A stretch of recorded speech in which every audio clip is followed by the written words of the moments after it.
Hi, my name is Liam Weigel, and I'm going to be talking about how the Great Depression was the major reason for the rise of the Nazi Party in the 1930s in Germany.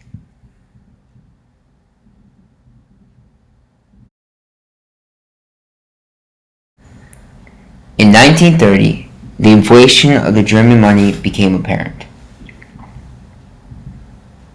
Well, actually, even before 1930.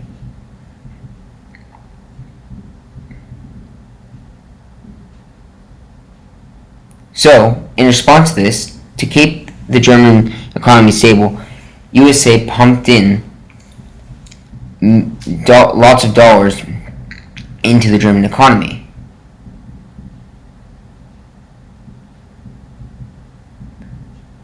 Which helped immensely, and the German economy started to rise again and go back to its normal.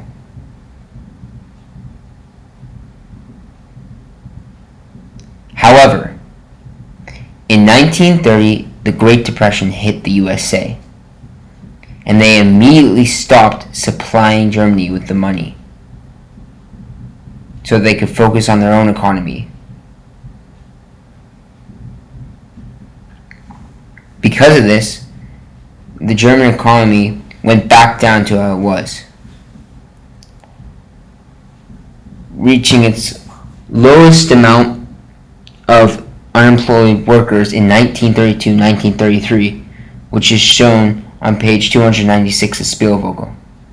Because of this, people began to look for radical ways. Quote, in 1930, unemployment had grown to 3 million people by March and to 4.83 million by December. The pressure paved the way for fear and the rise of extremist parties. Unquote. The answer to this question was Hitler. Hitler was an extremist party who has been saying the same thing for the last 3 years.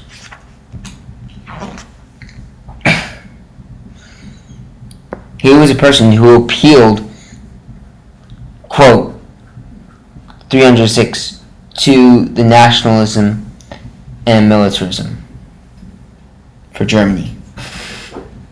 However, his votes never went up until the Great Depression happened. Because people were looking for new ways out, which is shown in document D, source D, his votes soared, which happened around 1932-1933 in May, giving Hitler the title of Chancellor and tons of power.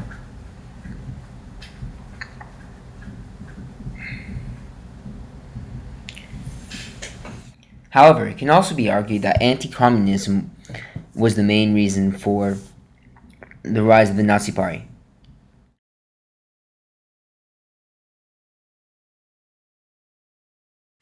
However, this is incorrect. Although people were looking for new ideas, and they rejected the idea of communism because they knew that it led to revolts, which was seen in Russia, which meant death. And because Germany was still recovering from the First World War, they definitely didn't want that to happen. But without the Great Depression, people wouldn't be looking for other ways out anyways, which meant they would have never even thought of choosing communism, and it wouldn't have raised Hitler's votes anyways, which means anti-communism didn't play a place in giving Hitler power. It can also be argued that because people rejected the Enlightenment ideas, it gave rise to the Nazis because they wanted to support them. While it is true that the Enlightenment ideas got the German people in the mess that they were already in, and they did indeed hate them, this didn't give Hitler any power whatsoever.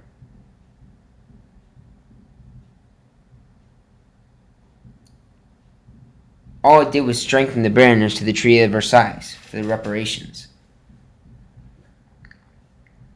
However, what did give Hitler power were the votes, which happened because of the decrease in the economy and people were facing a great crisis, which happened because of the Great Depression. And because these votes rise, it gave him the power that he needed to bring the Nazi Party to the main force of Germany. Thus, although anti-communism and the rejection of the Enlightenment ideas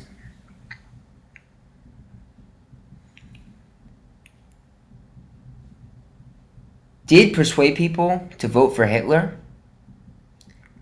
neither of these would have happened if the Great Depression didn't, because no one would be looking for a way out. Thus, it meant Hitler would never gain power, and the Nazi Party never would have risen. It all happened because of the Great Depression.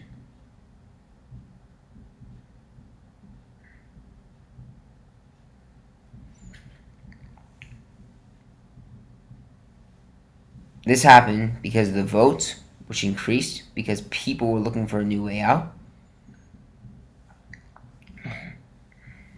And Hitler gave them the correct idea because he was arguing, quote, Hitler promised a new Germany that appealed to nationalism and militarism, unquote, and provided them the help that they needed to get themselves out of the mess.